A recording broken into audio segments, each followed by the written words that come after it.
আসসালামু আলাইকুম। নিশ্চয় সবাই ভালো আছেন। আজকে আমরা জানব ইখতিয়ার উদ্দিন মোহাম্মদ বখতিয়ার খলজি কে ছিলেন এবং ইনি কিভাবে বাংলা বিজয় করে মুসলমানদেরকে ইসলাম প্রচারে সাহায্য করেছিলেন। ইখতিয়ার উদ্দিন মোহাম্মদ বখতিয়ার খলজি বাল্যজীবনে দরিদ্র ঘরের সন্তান ছিলেন। ভাগ্য অন্বেষণের জন্যে তিনি বিভিন্ন জায়গায় পাড়ি দেন। প্রথমেই তিনি গজনীর সুলতান মোহাম্মদ ঘুরির সেনাবাহিনীতে চাকরি প্রার্থী হন। সেনাবাহিনীতে যোগ দেওয়ার ইচ্ছা প্রকাশ করেন, কিন্তু তিনি ছিলেন আকারে খাটো এবং তার হাতগুলি ছিল লম্বা, দেখতে কালো, কুৎসিত চেহারা। তাই সেনাবাহিনীর প্রধান তার দৃষ্টি আকর্ষণ করতে পারেননি বখতিয়ার খলজি। গজনীতে ব্যর্থ হয়ে তখন তিনি দিল্লিতে কুতুবউদ্দিন আইবেকের দরবারে হাজির হন। সেখানে গিয়েও তিনি সেনাবাহিনীতে যোগদান করার ইচ্ছা পোষণ করলেও কিন্তু ব্যর্থ হন। অতঃপর তিনি বোদাউনে চলে যান। সেখানকার শাসনকর্তা ছিলেন মালিক হিজবর উদ্দিন।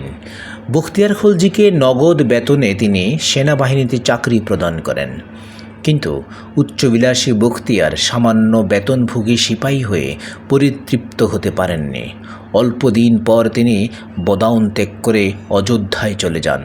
অযোধ্যার শাসনকর্তা হুমাসউদ্দিন তাকে বর্তমান মির্জাপুর জেলার পূর্ব দক্ষিণ কোণে ভগবত ও ভিউলি নামক দুইটি পরগনার জায়গির প্রদান করেন। এখানে বখতিয়ার তার ভবিষ্যৎ উন্নতির উৎস খুঁজে পান এবং এই দুটি পরগনাই পরবর্তীকালে তার শক্তির উৎস হয়ে ওঠে। 1201 সালে বখতিয়ার মাত্র 2000 সৈন্য সংগ্রহ করে পার্শ্ববর্তী হিন্দু রাজ্যগুলি আক্রমণ করেন। সেই সময়ে তার বীরত্বের কথা চারিদিকে ছড়িয়ে পড়তে থাকে এবং অনেক ভাগ্যান্বেষী মুসলিম সৈনিক তার বাহিনীতে যোগদান করতে থাকেন। তাতে করে তার সৈন্য সংখ্যা বৃদ্ধি পেতে থাকে। এইভাবে চলতে থাকলে তিনি একদিন প্রাচীর বেষ্টিত দুর্গের পাশ দিয়ে যাচ্ছিলেন এবং সেই দুর্গকে তিনি আক্রমণ করেন। প্রতিপক্ষ কোনো বাধাই দেননি। দুর্গ জয়ের পর তিনি দেখলেন যে দুর্গের অধিবাসীরা প্রত্যেকেই নেড়া মাথা এবং দুর্গটি বইপত্রে ভরা। জিজ্ঞাসাবাদ করলেন উনি। পরে জানতে পারলেন এটি একটি বৌদ্ধ বিহার। তিনি বৌদ্ধ বিহার জয় করেছেন। এটি ছিল অদন্তপুরী বিহার। সেই সময় থেকেই মুসলমানেরা জায়গাটিকে বিহার নামে ডাকা শুরু করেন। বিহার জয়ের পর বখতিয়ার খলজি অনেক ধনরত্ন সহ কুতুবউদ্দিন আইবকের সাথে দেখা করতে যান এবং কুতুবউদ্দিন কর্তৃক সম্মানিত হয়ে ফিরে আসেন। তারপরেই তিনি পরিকল্পনা করেন কিভাবে বাংলা জয় করা যায়। বাংলা বিজয়ে তৎকালীন বাংলার রাজা ছিলেন লক্ষণ সেন। লক্ষণ সেন তার রাজধানী নদিয়ায় অবস্থান করছিলেন। নদিয়া শহর ছিল বহিঃশত্রুর কাছ থেকে সবচেয়ে সুরক্ষিত অঞ্চল।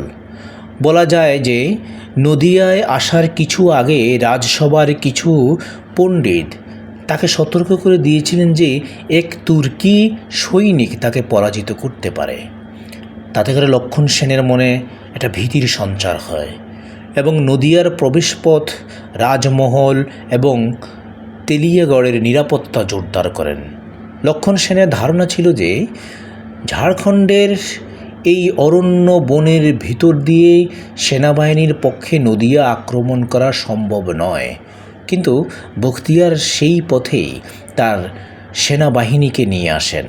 নদিয়া অভিযানকালে বখতিয়ার ঝাড়খণ্ডের মধ্য দিয়ে এত দ্রুত গতিতে অগ্রসর হয়েছিলেন যে তার সাথে মাত্র 18 জন সৈনিকেই তাল মেলাতে পেরেছিলেন। অর্থাৎ তিনি সহ 18 জন সৈনিক লক্ষণ সেনকে পরাজিত করে থাকেন। বখতিয়ার সোজা রাজা লক্ষণ সেনের প্রাসাদ দ্বারে উপস্থিত হন ও দ্বাররক্ষী এবং প্রহরীদের হত্যা করে প্রাসাদের ভিতরে প্রবেশ করেন। তাতে প্রাসাদের ভিতরে হইচই পড়ে যায় এবং লক্ষণ সেন দিকবিদিক হারিয়ে ফেলে প্রাসাদের পেছনের দরজা দিয়ে নৌপথে বিক্রমপুরে আশ্রয় নেন। নদিয়া জয় করে পরবর্তীতে লক্ষণ এবং লক্ষণাবতীর বা গৌড় দিকে অগ্রসর হন। এবং সেখানেই তিনি রাজধানী স্থাপন করেন। সেই লক্ষণাবতী পরবর্তীকালে আমরা সবাই লখনৌ বলে যেটাকে চিনি। গৌড় জয়ের পর আরও পূর্ব দিকে বরেন্দ্র বা উত্তর বাংলায় নিজ অধিকারী প্রতিষ্ঠা করেন তিনি। সুশাসন প্রতিষ্ঠার লক্ষ্যে তিনি এলাকাগুলোকে কয়েকটি ভাগে ভাগ করে দেন এবং সেনাপতি নিয়োগ দিয়ে থাকেন। বাংলা বিজয়ের পর বখতিয়ার খলজি তিব্বত আক্রমণের কথা ভাবতে থাকেন, যদিও সেই তিব্বত আক্রমণে তিনি ব্যর্থ হন এবং সেই ব্যর্থতার কারণে মুসলমানদের মধ্যে বিভেদ সৃষ্টি হয়, যা মেনে নিতে পারেননি ইখতিয়ার উদ্দিন মোহাম্মদ বখতিয়ার খলজি। আস্তে আস্তে তিনি দুর্বল হয়ে পড়েন এবং 1206 সালে তিনি শয্যাশায়ী অবস্থায় মৃত্যুবরণ করেন। যদিও কেউ কেউ বলে থাকেন যে তার মৃত্যুর জন্যে তার সেনাপতি আলীবর্দী খলজির হাত ছিল। আল্লাহ হাফেজ।